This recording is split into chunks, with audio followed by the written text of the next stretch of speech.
Assalamualaikum warahmatullahi wabarakatuh. Terima kasih untuk rekan-rekan sekalian yang sudah menyempatkan diri dan menyempatkan waktu untuk mengikuti sosialisasi budaya positif pada hari ini. Assalatu wassalamu ala asrafil anbiya'i wal mursalin wa ala alihi wa sahbihi ajmain, amma ba'du. Yang terhormat Bapak Kepala Sekolah SMP Negeri 3 Tolikula, Bapak Haryanto SSPD, yang saya hormati dan yang saya cintai rekan-rekan yang hadir pada hari ini. Sebelum saya memulai sosialisasi, saya menyampaikan bahwa tujuan sosialisasi pada hari ini adalah penyebaran pemahaman tentang budaya positif di sekolah. Namun sebelum itu, mari sama kita dengarkan sambutan dari Kepala Sekolah SMP Negeri 3 Tolikula. Untuk itu, waktu dan tempat saya persilahkan.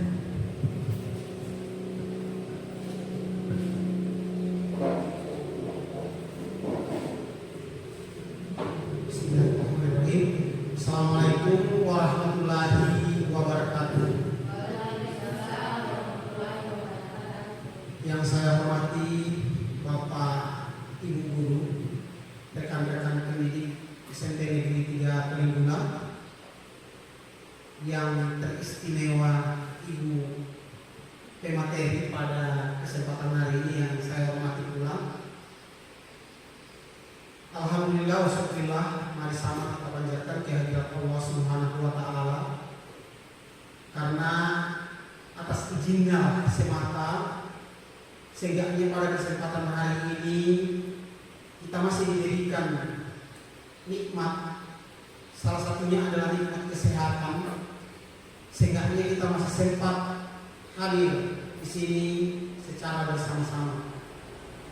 Salam serta selawat tak lupa kita kirimkan kepada junjungan Nabi besar kita Muhammad SAW sebagai rahmat bagi semesta alam. Ibu bapak yang saya hormati, tidak banyak yang ingin saya sampaikan pada kesempatan ini. Yang pertama, tentunya saya sangat bangga di sekolah kita. Alhamdulillah ada satu guru yang bisa lolos calon guru penggerak, dan mudah-mudahan di angkatan-angkatan berikutnya akan menyusul guru-guru yang lain, karena sudah ada satu guru yang lolos dari sini, maka kedepannya saya sangat berharap yang lain bisa mengikuti jejak Ibu Ririn. Pada kesempatan hari ini kita akan sama mendengarkan tentang sosialisasi budaya positif, yang tentunya bahasa-bahasa ini tentu kita sudah sama sering dengar, tetapi untuk lebih mendalam lagi nanti akan dijelaskan oleh Ibu Ririn apa sebenarnya budaya positif tersebut. Dan tentunya kami mengharapkan kita semua sama-sama mengikuti kegiatan ini secara hikmat dan dapat dilaksanakan sampai selesai rangkaian acara ini. Berikut untuk Ibu Ririn, alhamdulillah bisa ikut di kegiatan ini, dan melalui kegiatan ini saya lihat walaupun baru beberapa pekan ada ikut, tapi perubahan-perubahan yang terjadi di sekolah ini sudah mulai nampak. Dan saya lihat sudah mulai ada kemajuan-kemajuan tersendiri, dan tentunya diikuti oleh guru-guru yang lain, karena memang di suatu sekolah itu kalau ada satu yang mulai berkembang, maka yang lain pasti akan pengen ikut walaupun tidak masuk dalam wadah CGP. Dan saya harap teruslah berkarya, teruslah memberikan bimbingan kepada kami jika ada yang ingin mendapatkan dari sana hal-hal yang baru, supaya kita sama-sama berbagi hal yang baru di sekolah kita ini. Saya rasa ini saja yang sempat saya sampaikan. Mohon maaf atas segala kekurangan. Akhirul kalam, billahi taufiq wal saja. Assalamualaikum warahmatullahi wabarakatuh.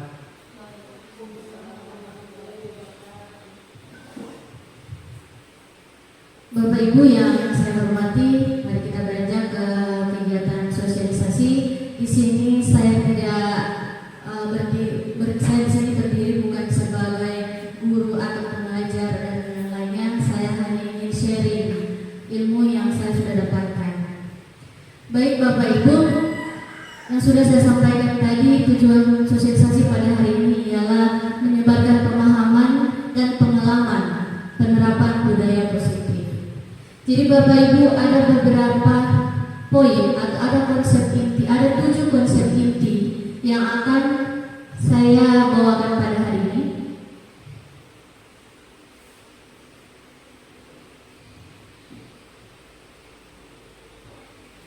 Oke. Yang pertama adalah perubahan paradigma belajar. Yang kedua, disiplin positif dan nilai-nilai kebajikan universal. Ketiga, teori motivasi, hukum dan penghargaan dan serta restitusi. Keempat, keyakinan kelas. Kelima, kebutuhan dasar manusia. 6, 5, posisi kontrol. Dan yang terakhir, segitiga restitusi.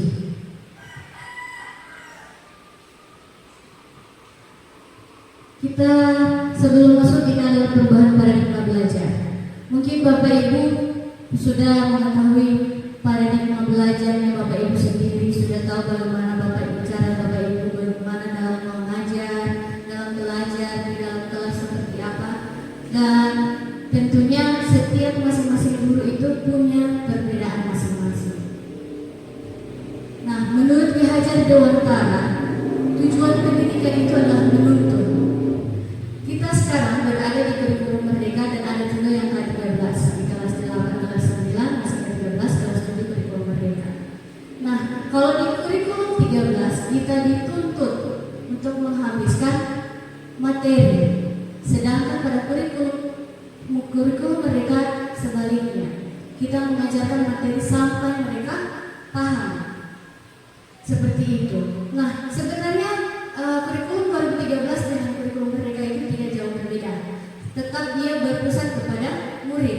Sama-sama berpusat pada murid. Hanya saja guru, di K13 guru dituntut untuk menghabiskan materi, tapi kurikulum merdeka tidak.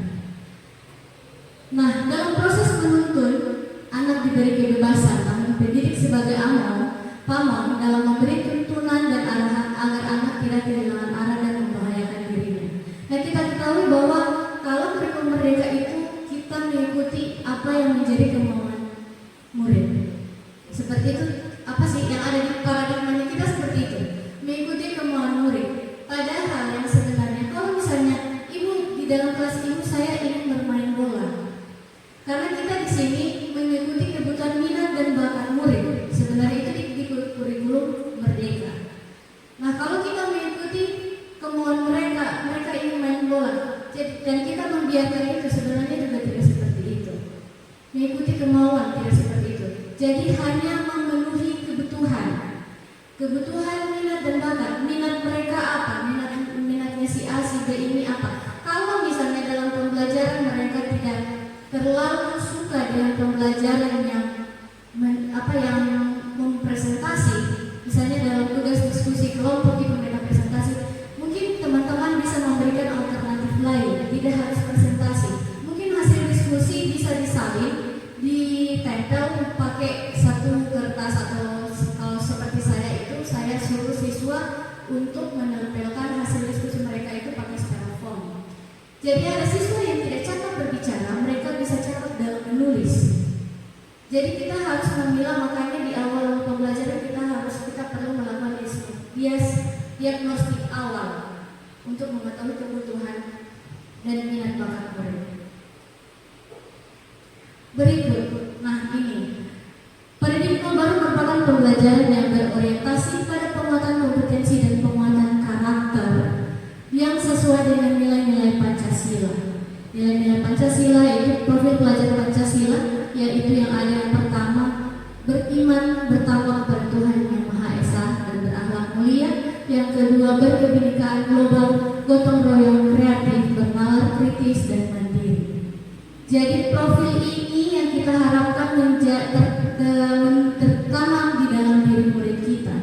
Jadi kita berharap seperti yang sudah Bapak Ibu tuangkan dalam kalimat rampung cita-cita murid kita di masa depan. Bapak Ibu menginginkan anak-anak berakhlak mulia, berprestasi. Nah, itulah tujuannya. Di mana kurikulum merdeka itu menginginkan kita bisa membimbing menuntun anak menuju profil Pancasila ini.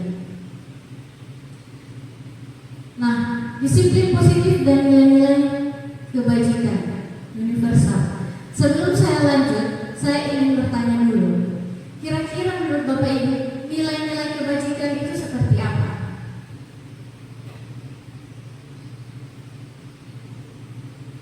Oke. Kan nilai-nilai kebajikan yang kita yakini yang pertama, rasa peduli terhadap sesama, saling menghargai, kemudian kolaborasi, gotong royong. Nah, nilai-nilai ini yang perlu kita tanamkan kepada siswa kita. Nah, ada teori kontrol menurut Dr. William Glasses.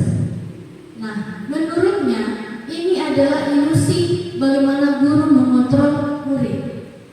Kemudian ada ilusi bahwa semua penguatan positif, efektif dan bermanfaat. Kemudian ilusi bahwa kritik dan membuat rasa bersalah mampu menguatkan karakter. Ilusi bahwa orang dewasa berhak memaksa. Saya lanjut ya. Bagaimana seseorang bisa berubah dari paradigma stimulus respon kepada pendekatan teori kontrol? Ini menurut Stephen F. Covey, prinsip central leadership. Dia mengatakan bahwa bila kita ingin membuat kemajuan perlahan, sedikit ubahlah sikap atau perilaku Anda. Jadi kalau kita seperti yang Bapak Kepsek sudah pernah sampaikan, kalau ingin mengubah anak datang tepat waktu, mulailah dari diri kita terlebih dahulu. Kemudian anak-anak pasti mengikuti. Kenapa? Karena guru itu merupakan teladan. Nah, berikut, namun bila kita ingin memperbaiki cara-cara utama kita, maka kita perlu mengubah kerangka acuan kita. Ubahlah bagaimana kita melihat dunia, bagaimana kita berpikir tentang manusia. Ubahlah paradigma kita, skema pemahaman dan penjelasan aspek-aspek tertentu tentang realitas. Nah, ini kebiasaan kita. Di stimulus respon itu adalah kebanyakan secara umum masih ada yang seperti itu yang ada di dalam diri kita sebagai guru. Jadi kita harus berpindah dari stimulus respon pada teori kontrol. Kalau di stimulus respon kita lihat bersama realitas atau kebutuhan kita sama, ternyata di teori kontrol realitas atau kebutuhan kita itu berbeda. Yang berikut, semua orang melihat hal yang sama, namun teori kontrol setiap orang memiliki gambaran berbeda. Apalagi pada saat kita mengungkapkan pendapat, kita menginginkan orang lain harus sama dengan pendapat kita. Benar ya? Kadang-kadang kita seperti itu, kita harus satu pemikiran dengan kita, padahal tidak. Setiap orang memiliki pandangan yang berbeda-beda. Perilaku buruk dilihat sebagai suatu kesalahan. Semua perilaku memiliki tujuan. Ya, saya bisa mengontrol orang lain, Anda tidak bisa mengontrol orang lain. Pemaksaan pada saat rujukan gagal. Kolaborasi dan konsensus menciptakan pilihan-pilihan baru. Terkadang kita melakukan suatu pemaksaan. Murid harus seperti ini, harus seperti itu, harus seperti ini. Padahal harusnya kita bisa lebih berkolaborasi dan menyepakati atau membuat satu kesepakatan yang disetujui bersama. Jadi tidak bisa memaksa ya. Yang terakhir, model berpikir menang kalah. Nah, ini biasa muncul sebelum kayak suka anak-anak itu dalam permainan. Biasa mereka tidak mau mulai atau mau main, kenapa? Pasti mau kalah. Pasti ada itu, ada pemikiran seperti itu. Nah, pada teori kontrol, model berpikir menang-menang. Oke, langsung. Sebelum saya lanjut, kira-kira dari kata disiplin saja, disiplin ini apa maknanya? Arti satu kata saja, disiplin itu apa Bapak Ibu? Tepat waktu. Selain tepat waktu, aturan. Selain aturan, apalagi itu disiplin. Tata tertib. Oke, mari kita lihat bersama. Kira-kira apa itu makna disiplin? Nah, sebelumnya mari kita tanyakan dulu ke diri kita masing-masing. Bagaimana kita berperilaku? Mengapa kita melakukan segala sesuatu? Apa kita melakukan sesuatu karena adanya dorongan dari lingkungan atau dorongan dari orang lain? Terkadang kita melakukan sesuatu karena kita ingin menghindari rasa sakit atau ketidaknyamanan. Terkadang kita juga melakukan sesuatu untuk mendapatkan apa yang kita mau, macam seperti penghargaan atau pengakuan.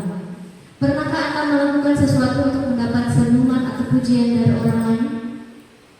Nanti ditanyakan ke diri masing-masing Bapak Ibu untuk sebagai refleksi, introspeksi, untuk mendapatkan hadiah atau untuk mendapatkan uang. Jadi kalau misalnya Pak Pris kemarin ikut sosialisasi karena apa? Nah, jadi kan seperti itu, dorongan dari luar atau dorongan dari dalam, motivasi intrinsik atau ekstrinsik gitu. Jadi seperti itu Bapak Ibu.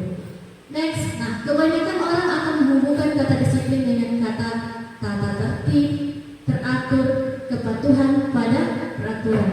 Kata disiplin juga sering dihubungkan dengan hukuman, padahal itu sungguh berbeda. Karena belajar tentang disiplin positif tidak harus dengan memberi hukuman. Justru itu adalah salah satu alternatif terakhir dan kalau perlu tidak digunakan sama sekali. Jadi untuk pada kurikulum ini kita tidak dibolehkan untuk melakukan hukum. Nah, kita lanjut ke sebelah, makna kata disiplin itu sebenarnya apa? Dalam budaya kita, makna kata disiplin dimaknai menjadi sesuatu yang dilakukan seseorang pada orang lain untuk mendapatkan kepatuhan. Kita cenderung menghubungkan kata disiplin dengan ketidaknyamanan. Menurut Ki Hajar Dewantara, beliau menyatakan bahwa untuk mencapai kemerdekaan atau dalam konteks pendidikan kita saat ini, untuk menciptakan murid yang merdeka syaratnya adalah harus ada disiplin yang kuat. Disiplin yang kuat ya Bapak Ibu. Disiplin yang dimaksud adalah disiplin diri yang memiliki motivasi internal atau intrinsik, motivasi dari dalam. Jadi melakukan suatu datang tepat waktu itu karena memang dari diri, bukan karena dipakai somo tulis tidak hadir karena datang terlambat atau dipakai somo tulis tidak terkejuran seperti itu.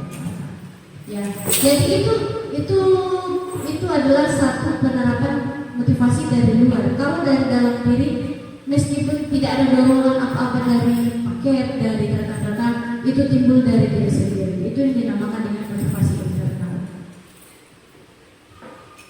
Definisi kata merdeka tidak hanya terlepas dari perintah, tetapi juga cakap untuk memerintah diri sendiri. Menurut Dian Joseph, itu kata disiplin berasal dari bahasa Latin disiplina yang artinya belajar.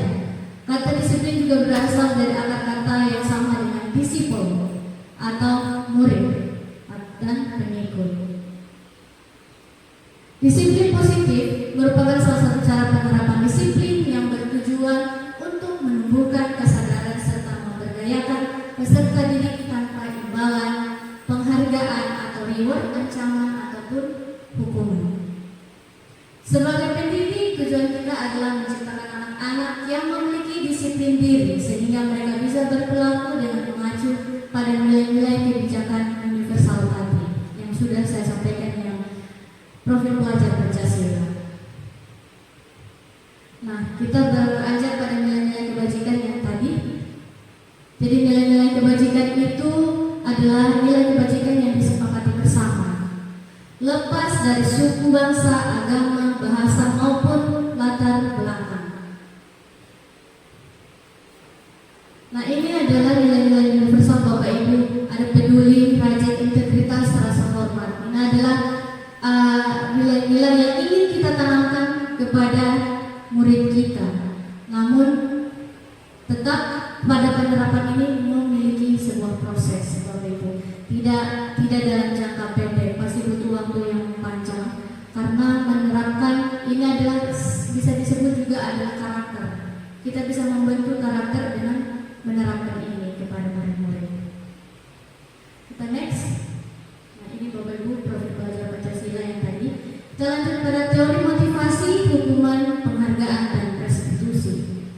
Sebenarnya motivasi ini yang seperti apa? Biar anak-anak atau murid-murid itu semangat untuk belajar, senang di dalam kelas. Ada 3 motivasi. Yang pertama, untuk menghindari ketidaknyamanan atau hukuman. Apa yang akan terjadi apabila saya tidak melakukannya? Saya beri contoh. Misalnya, misalnya salah satu guru memberikan tugas.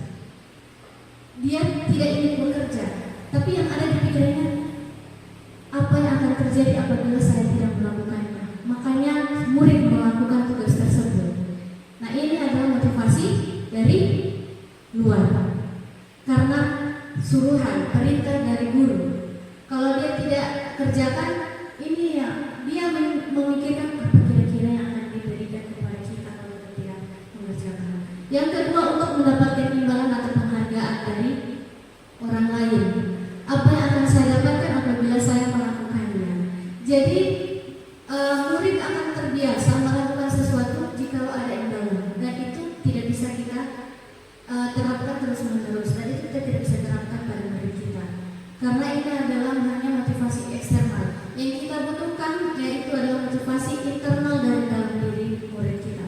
Yang terakhir, untuk menjadi orang yang mereka inginkan dan menghargai diri sendiri dengan nilai-nilai yang mereka percaya. Akan menjadi orang seperti apa apabila saya melakukannya. Nah, ini Bapak Ibu, dari 3 motivasi di sini, kira-kira saya mau tanya, yang motivasi di atas, motivasi ekstrinsik atau intrinsik? Dari dalam atau dari luar? Yang pertama, dari luar ya Bapak Ibu, dari luar. Yang kedua, ini dari luar juga Bapak Ibu ya. Kalau yang ketiga, motivasi yang ketiga dari diri sendiri, iya, dari dalam. Nah, motivasi yang ini perlu kita terapkan kepada murid kita. Kenapa? Agar mereka terbiasa melakukan sesuatu yang berharga dan yang memang untuk dilakukan untuk dirinya, dan tidak menginginkan imbalan dari yang lain. Nah, dengan itu mereka bisa dengan adanya motivasi intrinsik, dengan sendirinya minat dan bakat yang terpendam, yang tersembunyi dalam diri mereka itu akan muncul perlahan. Yang penting mereka sudah kita terapkan menumbuhkan motivasi intrinsik. Kita next pada materi berikut, hukuman, konsekuensi, dan restitusi. Sebenarnya kalau melihat hukuman dan konsekuensi itu beda atau sama? Sama ya, menurut pandangan kita sama, hukuman dan konsekuensi. Tapi sebenarnya Bapak Ibu, hukuman dan konsekuensi itu adalah 2 hal yang berbeda. Hukuman itu seperti apa dan konsekuensi? Sebelum saya masuk, hukuman itu adalah tindakan. Konsekuensi memberi kesempatan.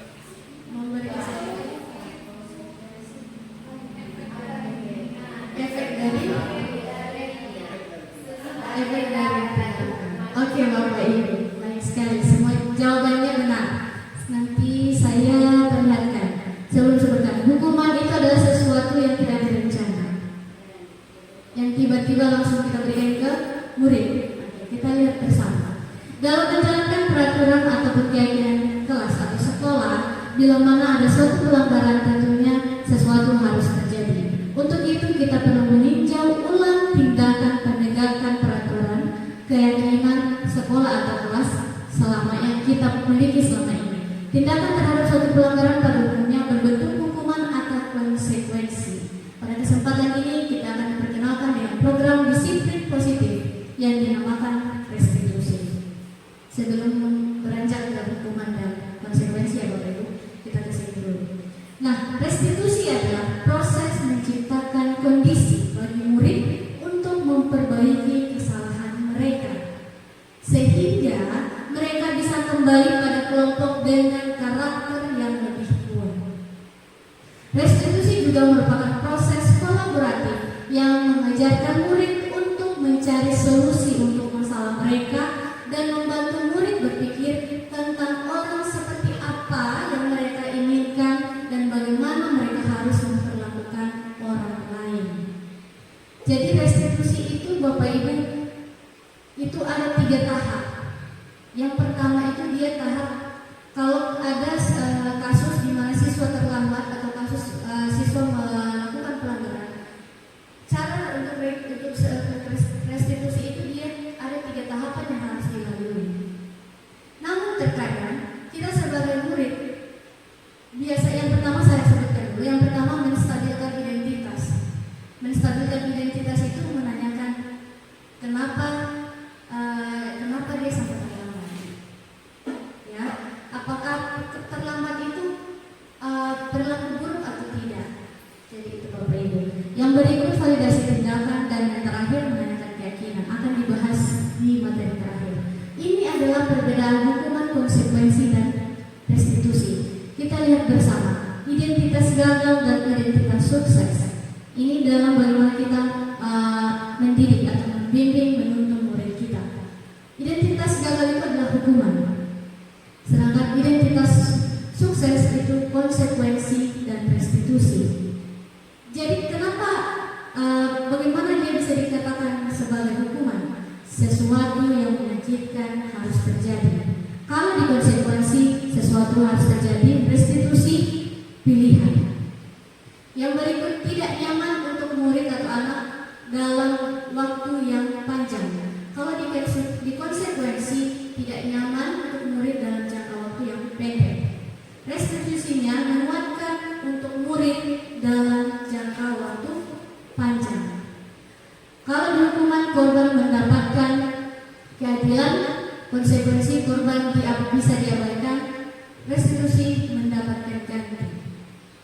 Di hukuman murid akan tersakiti, konsekuensi anak dibuat tidak nyaman, restitusi anak mendapatkan penguatan. Kalau kita tersakiti, Bapak Ibu pernah tersakiti ya? Sama pacar atau orang lainnya? Pernah kan? Kalau kita tersakiti, rasa sakit itu akan terasa lebih lama, bahkan bisa bertahun-tahun. Itu kalau rasa yang tersakiti. Tapi kalau rasa tidak nyaman, itu akan hilang dengan sendirinya dalam waktu yang pendek. Bisa juga pada hari ini. Setelah keluar dari situ sudah hilang. Itu konsekuensi. Kenapa hukuman dikatakan sebagai identitas gagal? Karena itu menyakiti, tersakiti, mau fisik ataupun bukan fisik. Mencaci maki itu juga menyakiti. Marah-marah itu juga pasti menyakiti untuk anak-anak. Nah, kenapa disarankan konsekuensi saja dan restitusi? Itu adalah identitas sukses. Karena apa yang dirasakan siswa atau murid kita itu tidak bertahan lama. Dan pada saat restitusi itu akan memberikan penguatan kepada mereka. Oke Bapak Ibu, saya lanjut. Ini ada negatif, netral, positif. Ini yang biasa kita katakan kepada siswa. Nah, yang berbentuk hukuman itu negatif. Yang konsekuensi itu netral dan positif itu dia restitusi yang tadi. Jadi kalau kita pernah bilang awas kalau dilakukan lagi ya nanti kamu itu hukuman. Mode paksaan, mendorong menyalahkan diri, konsep diri buruk, murid belajar menyembunyikan kesalahan, mencoba mengontrol anak dengan penguatan negatif, membalas kesalahan, gampang pada murid, marah, merasa bersalah, rendah diri, menasihkan diri, tiba-tiba tidak diharapkan. Ini dibuat guru menyakitkan, guru menjalani konsekuensi dengan menyalahkan, mengkritik, menyindir, merendahkan. Itu tidak seharusnya kita lakukan sebagai guru. Yang netral, lakukan apa yang saya katakan.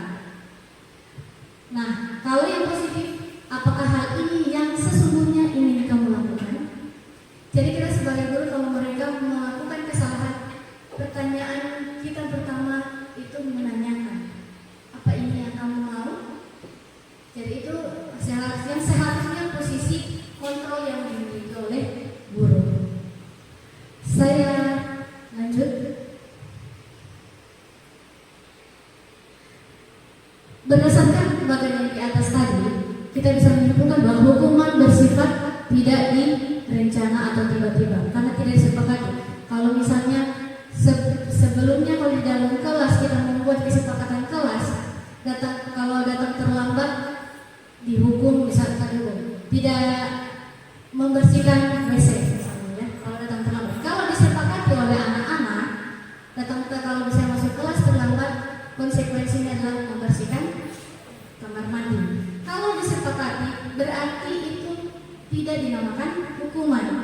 sekali Bapak Ibu memerintahkan anak-anak untuk membersihkan kamar mandi. Karena sudah disepakati, berarti itu merupakan sebuah konsekuensi dari keterlambatannya datang ke kelas.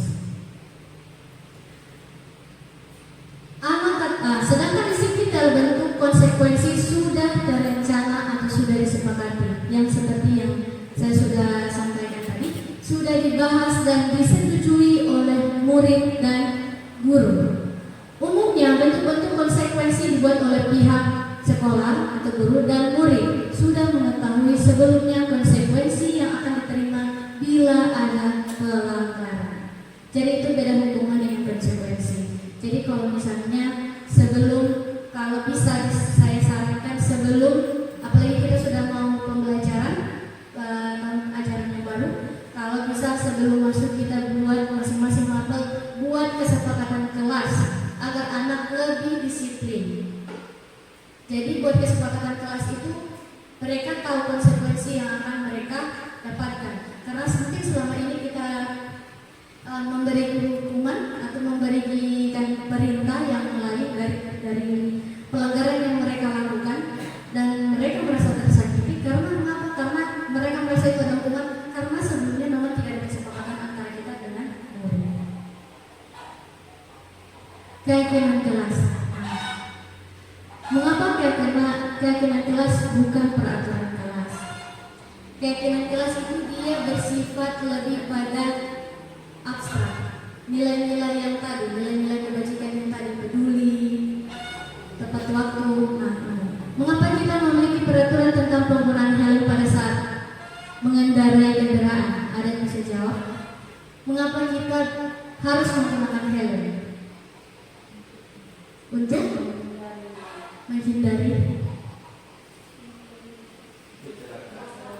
menghindari kecelakaan, untuk menjaga keselamatan. Keselamatan itu dia abstrak atau bukan? Abstrak itu tidak bisa dilihat.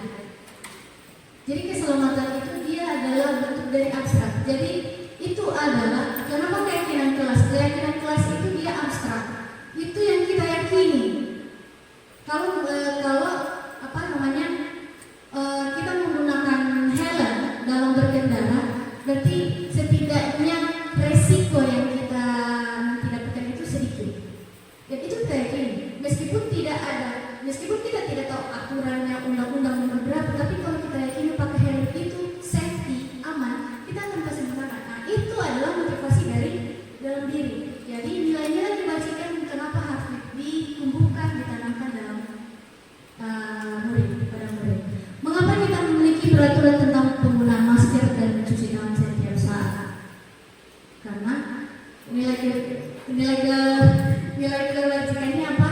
Kesehatan, menjaga kesehatan. Itu Bapak Ibu. Jadi yang kita yakini, jadi yang sudah kita yakini. Mengapa di kelas itu buatnya keyakinan kelas bukan peraturan kelas? Karena keyakinan kelas itu dia menunggu, itu yang tumbuh dari yang kita yakini kan, itu tumbuh dari dalam diri. Gitu. Jadi meskipun ada aturan dengan tidak tetap kita lakukan, kita percaya. Seperti jujur. Kalau kita yakini jujur itu adalah perbuatan baik, kalau bohong itu ada dapat dosa, pasti meskipun tidak disuruh dan tidak ada peraturan harus berkata jujur, kita tetap berkata jujur. Nah itulah mengapa kita diwanti-wanti harus bisa menanamkan pada diri motivasi intrinsik itu. Nah ini nilai-nilai keselamatan kesehatan. Nilai yang tersebut sebagai suatu keyakinan. Nilai-nilai kebajikan universal yang disepakati secara tersirat dan tersurat, lepas dari latar belakang suku, negara, bahasa maupun agama. Nah, keyakinan seseorang akan lebih memotivasi seseorang dari dalam. Seseorang akan lebih tergerak dan bersemangat untuk menjalankan keyakinannya daripada hanya sekedar mengikuti serangkaian peraturan tertulis. Murid pun demikian. Mereka perlu mendengarkan dan memahami arti sesungguhnya tentang peraturan yang diberikan, akan nilai kebajikan di balik peraturan tersebut. Jadi kalau Bapak Ibu mau kasih peraturan di dalam kelas, harus ada nilai-nilai kebajikan di dalamnya, supaya motivasi dari dalam mereka itu terbangun. Ini bentuk keyakinan sekolah atau kelas. Keyakinan kelas itu dia bersifat lebih abstrak daripada peraturan yang lebih rinci dan konkret. Keyakinan kelas itu merupakan pernyataan universal. Pernyataan kelas senantiasa dibuat dalam bentuk positif. Dalam positif maksudnya itu jangan biasa kita kalau membuat keyakinan jangan datang terlambat. Itu kan jangan datang terlambat bentuknya negatif. Ada kata jangan. Jadi kita harus ubah dalam bentuk positif. Datang tepat waktu atau disiplin waktu, bisa diubah seperti itu. Jadi kalau Bapak Ibu nanti akan membuat keyakinan kelas nanti untuk ajaran baru jadi seperti itu. Jangan menggunakan kata negatif di awal, harus kata-kata yang bersifat positif. Keyakinan kelas hendaknya tidak terlalu banyak sehingga mudah diingat dan dipahami oleh semua warga kelas. Seperti tadi, disiplin waktu, kemudian jaga kebersihan, seperti itu. Jadi yang singkat-singkat saja. Semua warga kelas hendaknya ikut berkontribusi dalam pembuatan keyakinan kelas lewat kegiatan curah pendapat. Maksudnya apa lewat curah pendapat? Bapak Ibu harus menanyakan apa peraturannya seperti apa yang anak-anak inginkan. Jangan masuk di dalam kelas Bapak Ibu sudah bawa peraturan. Jadi anak-anak peraturan kelas kita Ibu bacakan ini tanpa mendengarkan pendapat dari anak-anak. Jadi tampung dulu semua curah pendapatnya anak-anak, kemudian itu dibikin dalam keyakinan kelas melalui kesepakatan bersama. Dan kalau bisa didokumentasi, kalau bisa. Bersedia meninjau kembali keyakinan kelas dari waktu ke waktu. Jadi Bapak Ibu setelah membuat keyakinan kelas 1 bulan sudah tidak terpakai keyakinan kelas. Jadi setiap pembelajaran kalau misalnya ada murid yang ribut, ini juga bisa jadi keyakinan kelas.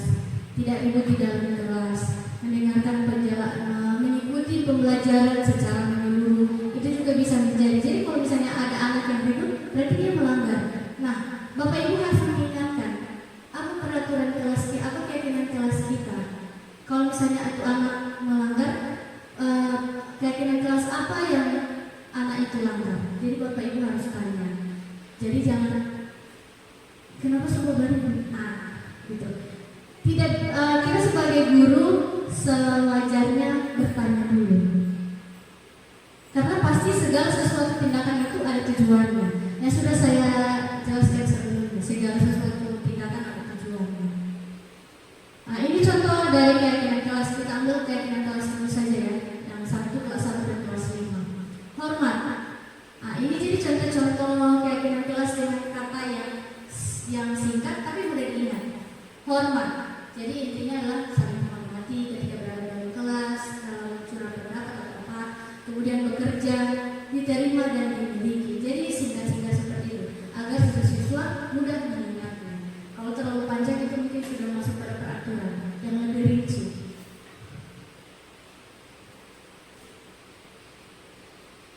Oke, 5 dasar, kita lanjut materi 5 dasar kebutuhan manusia. Apa saja itu kebutuhan dasar, 5 dasar kebutuhan manusia? Saya bahas ya, ini dia. Kebutuhan hidup, survival. Yang berikut, love and belonging, merasa diterima. Bertahan hidup itu saya bisa contohkan. Kalau kita dari rumah biasa tidak sarapan, datang ke sekolah lapar, pasti masuk di kelas, bagaimana perasaan kita, iya kan? Begitupun murid, kalau murid belajar dalam keadaan lapar, pasti di dalam tidak semangat, tidak senang gitu. Jadi itu bertahan hidup. Kemudian yang berikut, tempat tinggal. Kalau misalnya tempat tinggal kita kebanjiran, mohon maaf Pak Apris, kan Pak Apris tidak nyaman datang ke sekolah, bagaimana pikiran ada di sekolah tapi pikirannya di rumah, belum bersih. Begitu juga anak-anak. Jadi itu yang perlu yang kita perhatikan. Jadi pada saat anak-anak terlambat, kamu itu kenapa terlambat? Kan biasanya kita langsung marah-marah ya. Nah sebelum, jadi kita lebih baik tanyakan dulu, dipanggil, diundang, klarifikasi. Itu namanya yang tadi segitiga restitusi, menstabilkan identitas. Kita undang mereka, tanya apa yang mereka lakukan semalam sampai datang terlambat. Jadi seperti itu. Kemudian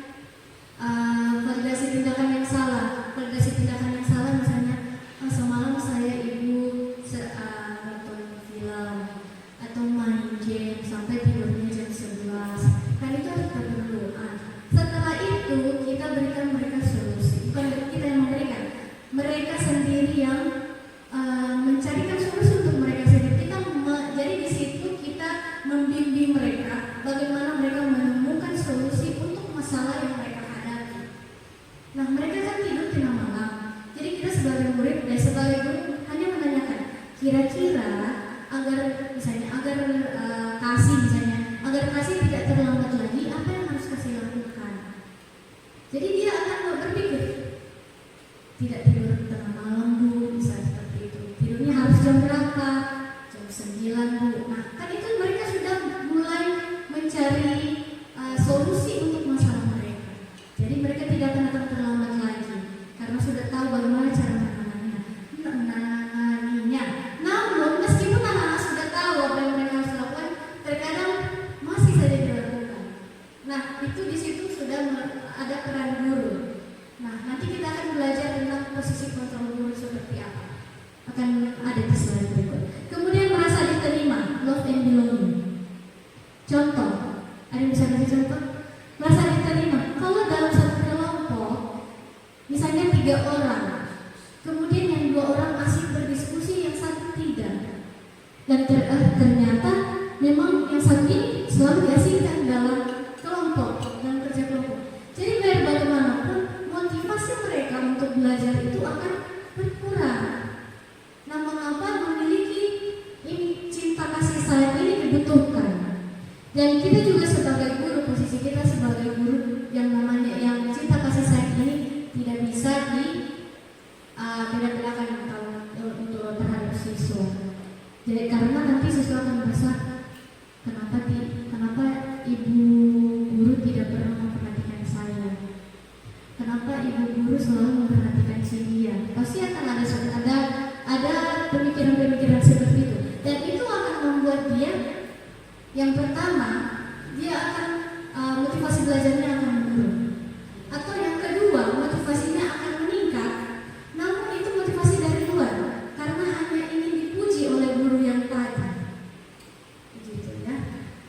Jadi ini merasa diterima harus juga secara adil kita berikan kepada murid. Yang berikut kebebasan. Yang sudah saya jelaskan.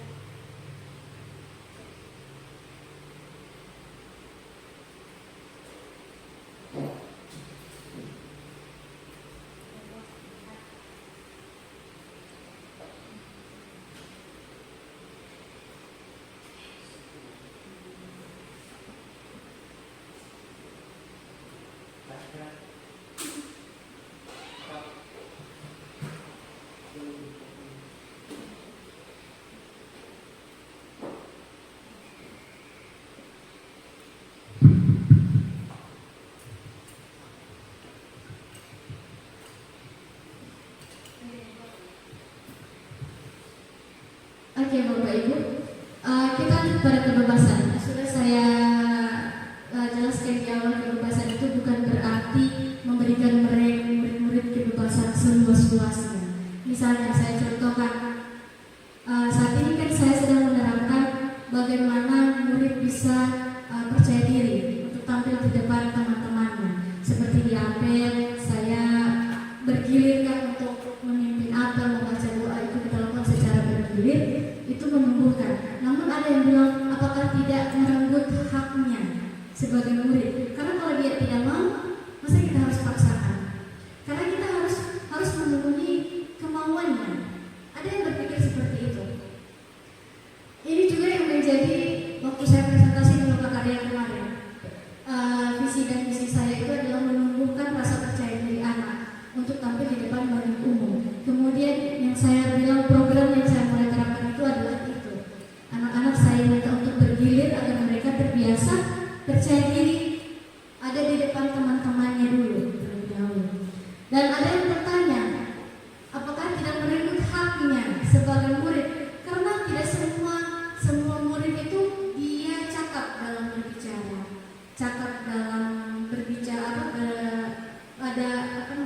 bercerita di depan orang banyak.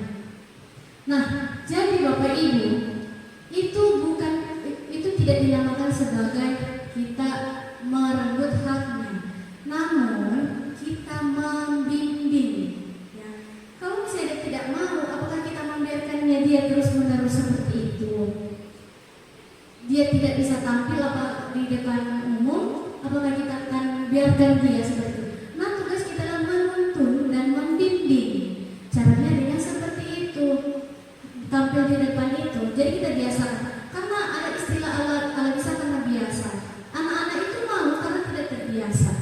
Jadi harus dibiasakan mulai dini.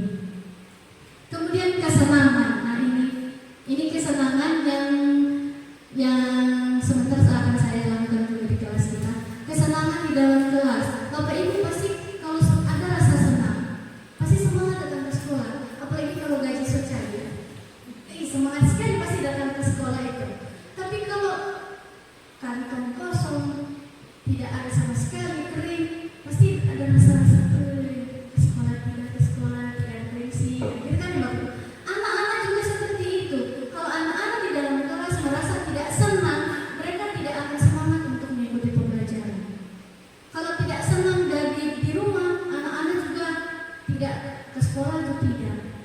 Jadi di sini semua warga sekolah termasuk orang tua itu sangat memang butuh kolaborasi dan kita butuh peran mereka di situ. Nah, kesenangan yang di dalam kelas Bapak Ibu bisa berikan ice breaking. Jadi bermain sedikit dalam pembelajaran. Kalau misalnya Bapak Ibu sudah lihat mereka sudah mulai puyeng atau mulai bosan, jadi Bapak Ibu bisa kasih ice breaking atau energizer dan lain sebagainya supaya kelas itu bisa terbangun dan anak-anak bisa merasa senang dan diterima. Kalau sudah merasa senang, pasti dia merasa diterima. Iya kan Bapak Ibu ya? Kemudian lanjut penguasaan atau power. Sebenarnya ada penjelasan, cuma saya lupa klik. Nah, ini yang sudah saya jelaskan tadi. Kalau kebutuhan bertahan hidup itu kesehatan, rumah, makanan, untuk merasa diterima dalam kelompok, kebebasan, kesenangan yang tadi. Nah, ini penguasaan atau power. Setiap murid itu memiliki kebutuhan untuk merasa kompeten, menjadi terampil, diakui pencapaian dan keterampilannya, didengarkan, bisa membuat dampak dan pengaruh, dan memiliki harga diri. Mereka sebaliknya diberi kesempatan untuk membuat keputusan tentang hal-hal yang penting dalam hidupnya dan tidak merasa dikontrol oleh sistem sekolah. Jadi seperti itu.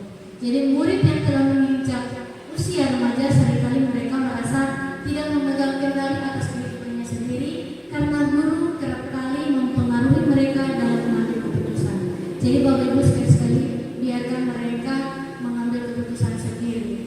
Tapi bukan berarti membiarkan setelah keputusan itu diambil dibiarkan, dan kita tuntun mereka ke arah yang baik. Itulah kenapa Ki Hajar Dewantara setelah memberikan mengemukakan tujuan pendidikan itu adalah menuntun, bukan menuntut. Kadang-kadang kita selalu menuntut anak untuk jadi ini, tapi ternyata harusnya menuntut mereka. Oke, jadi sangat penting bagi kita mengetahui kebutuhan dasar murid agar kita memahami alasan dibalik sikap dan tingkah laku mereka. Jadi kebutuhan murid harus kita penuhi supaya apa yang mereka lakukan itu kita tahu alasannya. Karena setiap tindakan yang dilakukan murid itu memiliki tujuannya.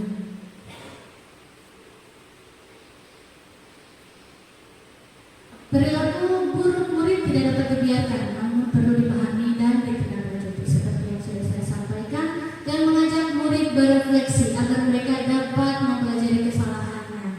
Mari kita menjadi guru yang lebih baik dengan memahami kebutuhan dasar-dasar murid kita dan senantiasa membimbing mereka untuk berdaya, seimbang dan bahagia. Materi terakhir dari kedua, 5 posisi kontrol. Sabar ya. Oke, sekarang kita pada 5 posisi kontrol.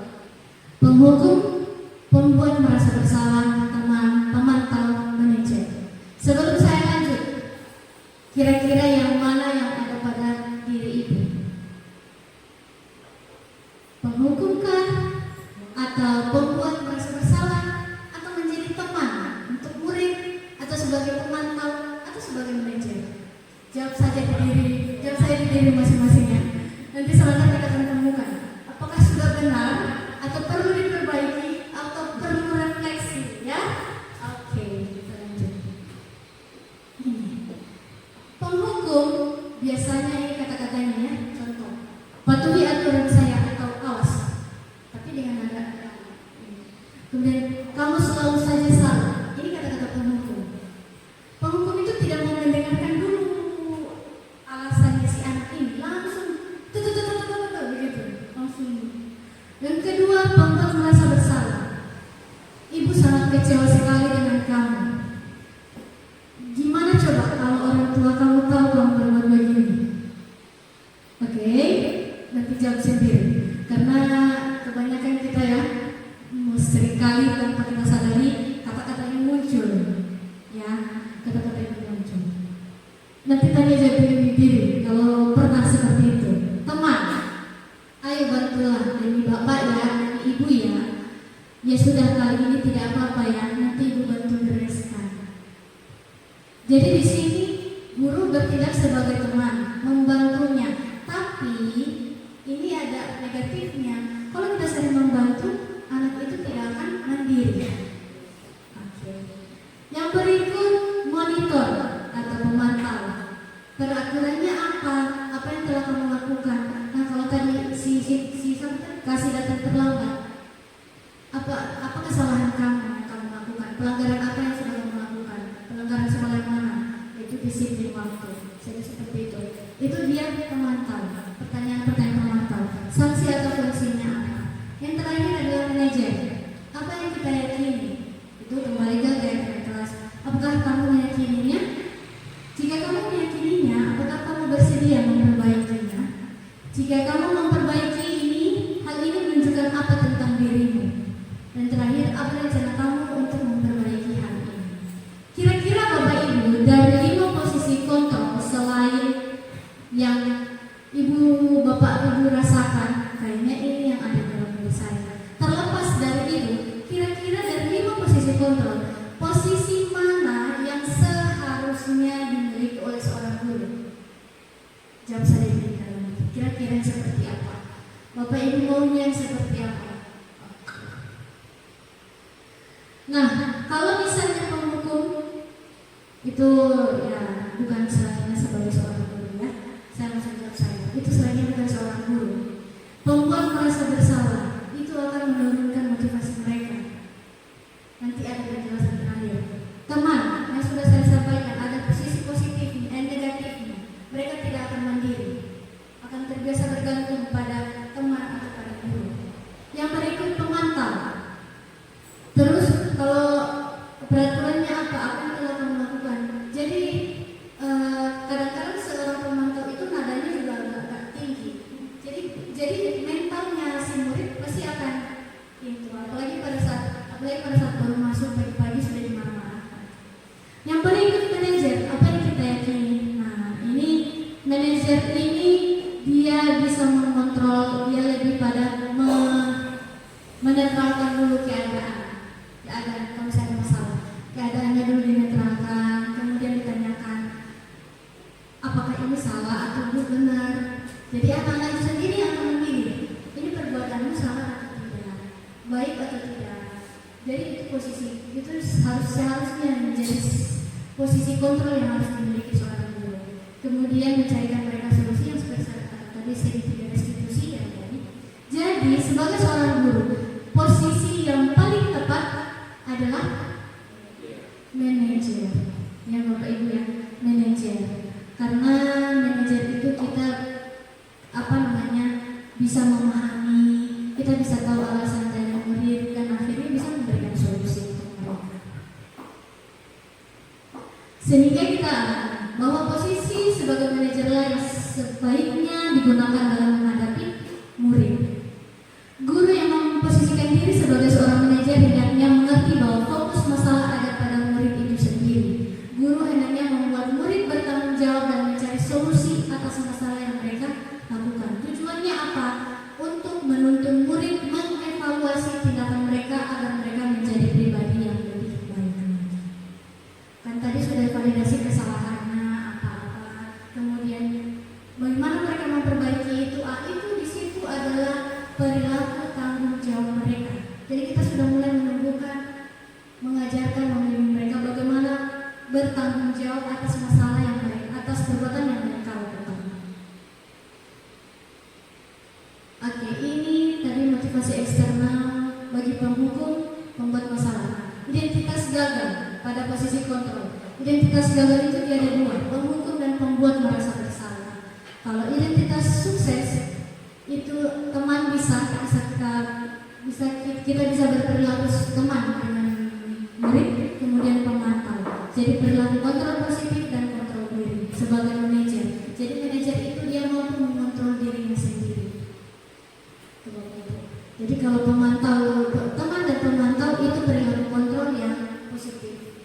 Yang tidak bisa kita lakukan adalah perilaku kontrol yang negatif tadi, yang marah-marah.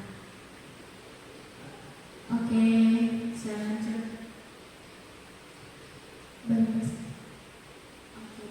Ini ya Bapak Ibu ya.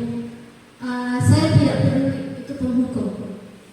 Ibu guru tidak mau mendengar alasannya dulu.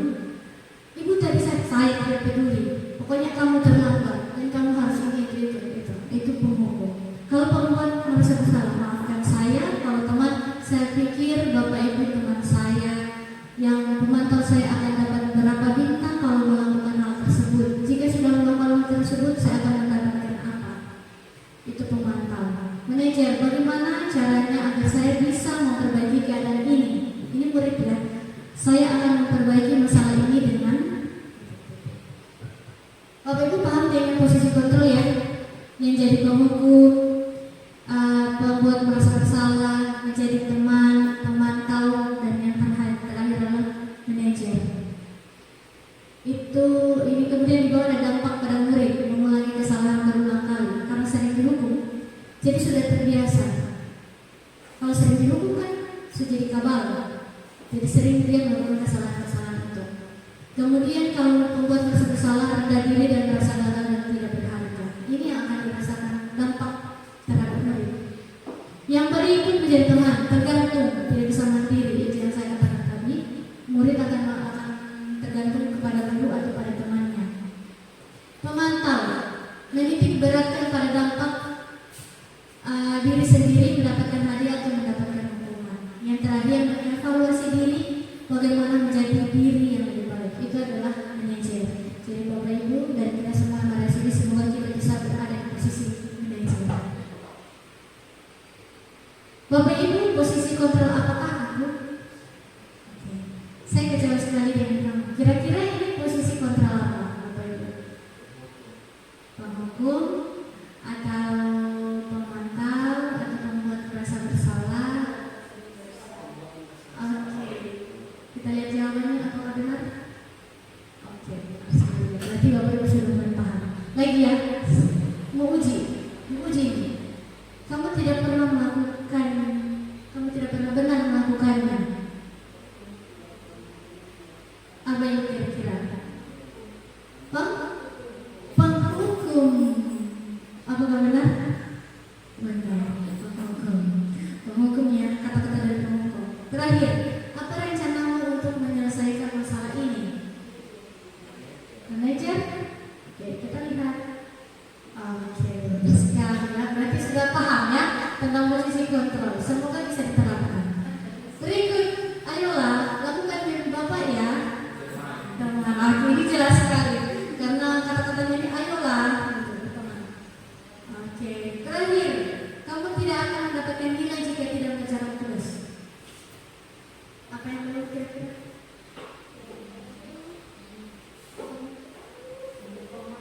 Pemantau, benar sekali, mantau. Oke Bapak Ibu, tepuk tangan dulu untuk kita semua. Berarti saya rasa Bapak sudah memahami posisi kontrol yang benar sebagai seorang guru. Semoga bisa diterapkan dan saya juga berharap bisa menerapkan posisi kontrol yang manajer.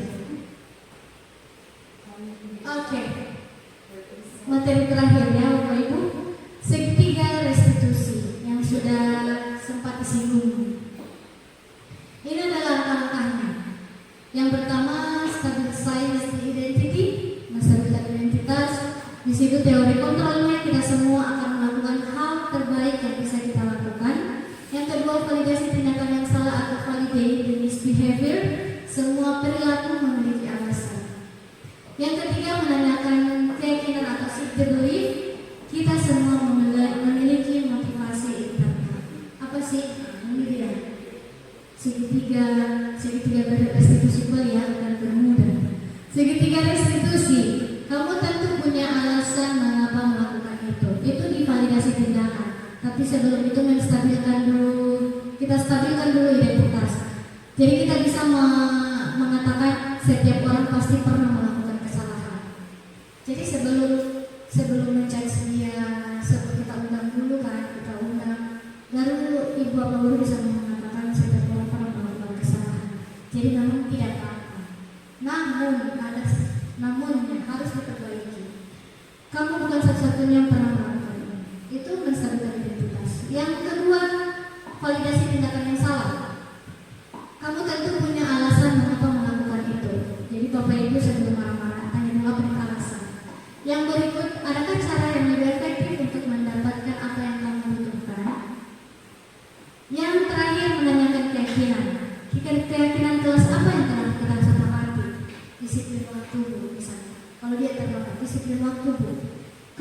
menjadi orang yang seperti apa?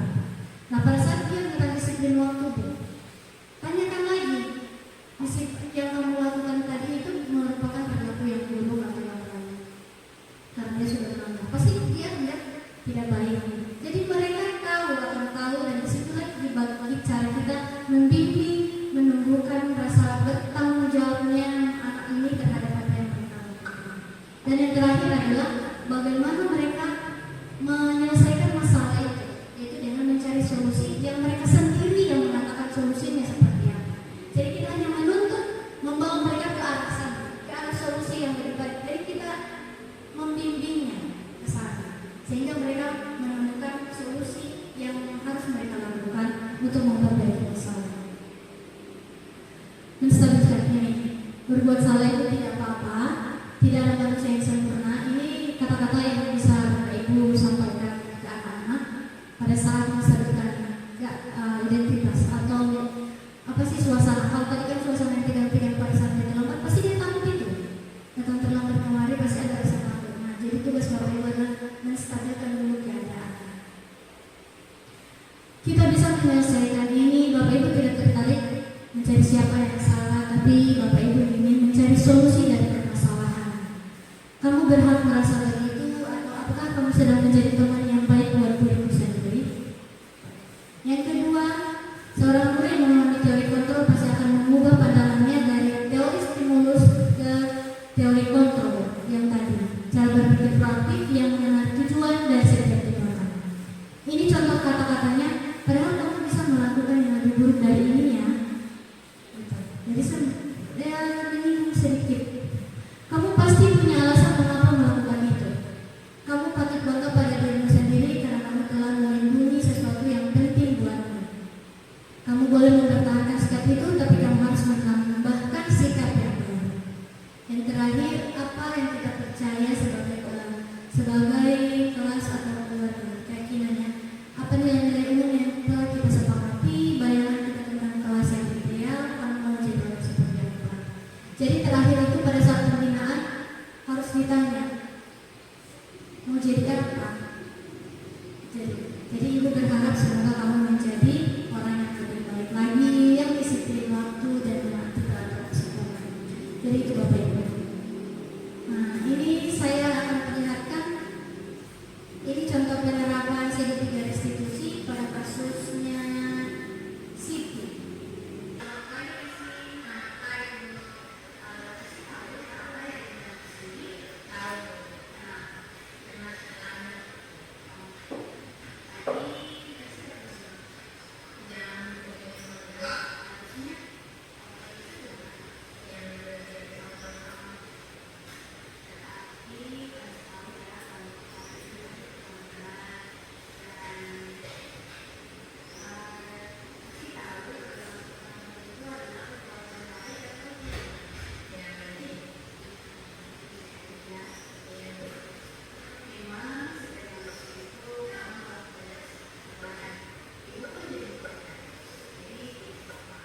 Oke Bapak Ibu, jadi di kasus ini kasih terlambat. Kemudian alasannya itu dia tidur kemalaman, tidur jam 11.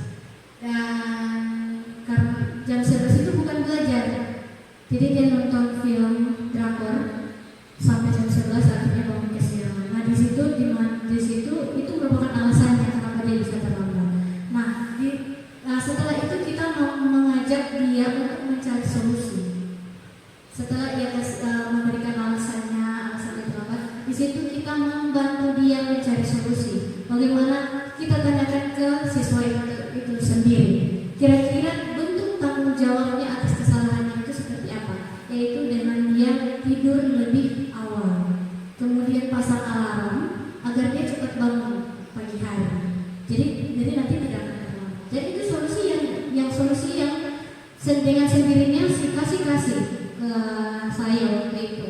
Nah, jadi disitulah kita sudah membimbing mereka bagaimana mereka bertanggung jawab dan bagaimana mereka memperbaiki kesalahan mereka. Itu. Oke, Bapak. Jadi dalam penetapan program disiplin positif, hendaknya guru memiliki standar kepribadian profesional dan sosial yang baik, di mana guru mampu merefleksi dirinya dalam posisi kontrol saat ini. Bagaimana perjalanan dirinya sebagai among atau manajer bagi murid-muridnya menjadi insan yang mandiri, merdeka, dan bertanggung jawab. Terima kasih Bapak Ibu. Setelah ini kita akan ada sesi diskusi. Namun sebelumnya saya ingin memberikan satu ice breaking karena saya tadi mungkin soal lelah duduk sudah ada 1 jam lebih kita mengikuti sosialisasi. Jadi kita ice breaking dulu terlebih dahulu. Mulai berdiri Bapak Ibu.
Baik Bapak Ibu, sesi pertanyaan diskusi pada hari ini saya buka. Apabila ada pertanyaan-pertanyaan dari Bapak Ibu, saya persilahkan. Oke, baik Ibu Herlina, pada tempat saya persilahkan. Assalamualaikum warahmatullahi wabarakatuh. Terima kasih atas kesempatan yang diberikan. Langsung saja saya ingin bertanya, itu pembelajaran di dalam kelas. Seperti misalnya saya memberikan tugas kepada siswa. Tugasnya itu dikerjakan di rumah. Setiap siswa 1 soal. Tetapi saya memberi kesepakatan kepada mereka bahwa besoknya tugas itu dikerjakan di depan kelas, masing-masing mengerjakan di dalam kelas untuk mengetes mereka apakah tugas itu dikerjakan sendiri atau dicontek atau lain-lain. Saya hanya ingin memastikan apakah pekerjaan itu dikerjakan dikerjakan sendiri.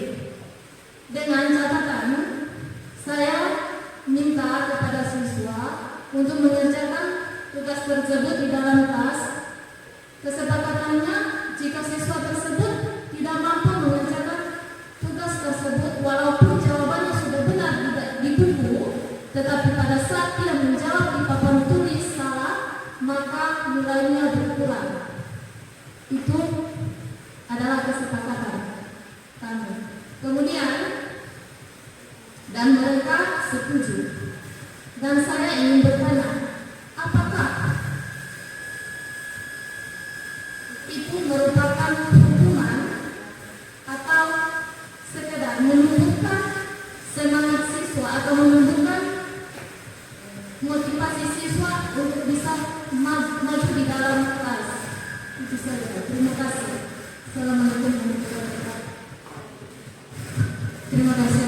Terima kasih banyak Ibu Darina. Selanjutnya pertanyaan saya tampung dulu. Pertanyaan berikut yang kedua. Ibu Nita, silakan. Ya, Pak Dasalam, langsung saja saya ke pertanyaannya. Di sini kan ada tadi ada 3 motivasi perilaku manusia. Di sini ada yang namanya apa yang akan terjadi apabila saya tidak melakukannya, itu kan atau untuk menghindari ketidaknyamanan dari siswa atau menghindari hukuman. Maka bagaimana cara kita memotivasi siswa itu bebas dari yang namanya hukuman atau membuat siswa itu tidak nyaman? Terima kasih.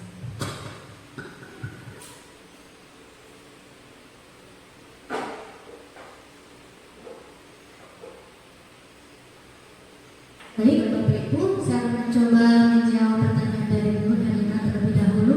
Bagaimana jikalau siswa menjawab soal yang sudah diberikan itu, padahal sudah dikerjakan di rumah terlebih dahulu, namun ketika mengerjakan di papan tulis itu salah, dan ternyata pas ketika guru melihat catatan yang di dalam di buku itu benar. Nah, konsekuensi atau kesepakatan kelas yang telah dibuat Ibu Darina dengan siswa itu mengurangi atau nilainya berkurang. Meskipun sudah benar di buku, namun pengerjaan di papan tulis itu salah, akan mendapatkan nilai yang kurang. Dan itu sudah menjadi kesepakatan. Nah, pertanyaannya Ibu Darina adalah apakah itu termasuk hukuman atau apa ya? Apakah itu juga merupakan salah satu motivasi yang memotivasi murid untuk belajar lagi? Baik, Bapak Ibu, saya mencoba menjawab. Apakah itu hukuman? Itu bukan sebuah hukuman. Yang pertama ya, jadi pertanyaannya yang benar jadi dua, hukuman atau itu bisa menumbuhkan motivasi. Itu bukan hukuman karena kenapa? Sesuai yang sudah dijelaskan tadi bahwa kalau kesepakatannya itu sudah disepakati antara guru dengan murid, yang sudah disepakati bersama, yang sudah menjadi keyakinan kelas, maka itu bukan hukuman, melainkan itu adalah konsekuensi. Jadi itu adalah konsekuensi. Nah, apakah itu bisa menumbuhkan motivasi? Baik, Bapak, itu bisa menumbuhkan motivasi, namun motivasinya itu dari luar. Ada 3 yang ini, seperti ini. Ada 3 motivasi dasar manusia, 3 motivasi manusia. Itu dia yang pertama untuk menghindari ketidaknyamanan atau hukuman. Nah, yang tadi ini, itu dia bisa menumbuhkan motivasi, tapi motivasinya dari luar saja, bukan dari dalam. Itu termasuk pada apa yang akan terjadi apabila saya tidak melakukannya. Jadi itu motivasi yang muncul. Itu untuk menghindari ketidaknyamanan atau hukuman. Jadi siswa akan belajar, dia akan memperbaiki kesalahannya. Namun dengan itu pemikiran yang ini tadi, yang pertama, ya bisa yang itu. Kalau misalnya dari Bapak Ibu guru yang lain ada bisa ditambahkan, bisa dipersilakan. Kalau tidak, kalau Ibu Darina sudah puas dengan jawaban saya akan lanjut ke pertanyaan berikut. Bagaimana, Ibu Darina? Bapak pakai kepala sekolah, ada yang disampaikan? Boleh.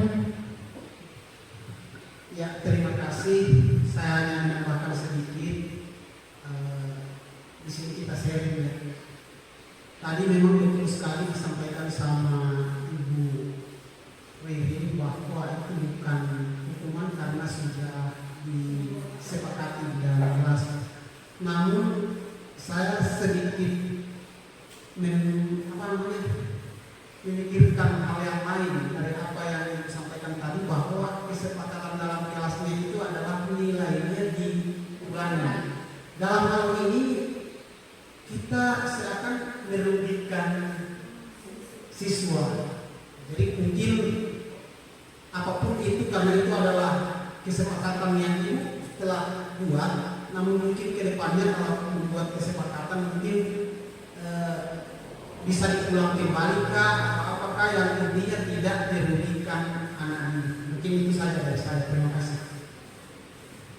Oke, terima kasih banyak Pak Yep. Jadi yang seperti saya sudah katakan tadi, kalau membuat kesepakatan kelas, kita kan meminta murid untuk mencurahkan pendapat mereka tentang kesepakatan apa yang ingin mereka buat di dalam kelas. Kemudian tugas guru adalah mengulas kembali kesepakatan yang disampaikan oleh murid. Kemudian itu disepakati bersama. Apakah yang seperti kata Pak Yep, apakah tidak merugikan sepihak? Kalau misalnya itu merugikan, berarti kesepakatan kelas itu mungkin bisa diganti lagi dengan apa? Konsekuensinya, misalnya konsekuensinya diganti lagi dengan yang seperti apa? Jadi itu. Jadi bagaimana yang Arina sudah pas ya? Oke. Baik, terima kasih Ibu Arina atas pertanyaannya. Yang pertanyaan kedua dari Ibu Nita, tadi itu ada 3 motivasi manusia. Yang pertanyaannya motivasi yang menghindari itu aja. Untuk menghindari ketidaknyamanan atau hukuman, ini merupakan motivasi dari luar. Pertanyaannya seperti apa? Misalnya dari guru, kita kan memberikan contoh mengenai guru memberikan soal ataupun tugas itu kita siswa, kemudian apapun yang misalnya siswa tidak melakukan ataupun dia melakukannya tapi dia menolak atau apa, itu hukumannya atau ketidaknyamanan siswa itu kita hindari. Itu bagaimana menghindari ketidaknyamanan siswa dalam memberikan motivasi agar dia itu terdorong untuk mencari tahu jawabannya.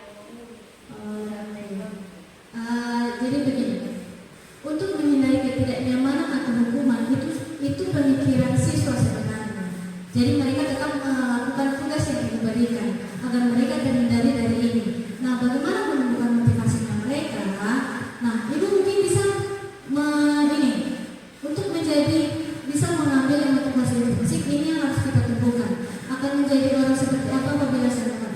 Nah, nanti ibu bisa bagaimana caranya agar mereka tidak berpikiran yang seperti ini, menghindarinya. Jadi ibu bisa mengajak mereka itu anak tersebut, mengundangnya, mengajak bicara, lakukan pendekatan persuasif secara pribadi itu. Nah, jadi di situ ibu mulai menanyakan apa yang ia inginkan, apa yang ia mau, apa yang ia butuhkan. Sehingga di situ ibu bisa melakukan tindak lanjut. Jadi setelah dia memberikan jawaban, saya maunya seperti ini Bu. Gitu. Dan tidak sampai pada saat jangan dia ngomongin, oh iya nanti ibu. Jangan sampai di situ dulu. Jangan langsung katakan seperti itu. Lakukan dulu. Jadi yang tadi saya bilang, lakukan pendekatan persuasif dulu. Setelah mendapatkan jawabannya dari mereka yang mereka inginkan, setelah itu ibu bisa melakukan tindak lanjut dan memberikan sebuah pembelajaran yang sesuai dengan minat dan bakatnya. Oke, sama dengan saya berikan salah satu contoh penerapan di kelas yang pernah saya lakukan, yaitu di mana saya membagi kelompok. Ada satu kelompok yang tidak bisa mempresentasikan hasil diskusinya itu di depan kelas. Nah, ibu bisa menggunakan metode lain. Misalnya yang contohnya, kalau misalnya bakatnya, minatnya atau kemampuannya itu di menulis, jadi hasil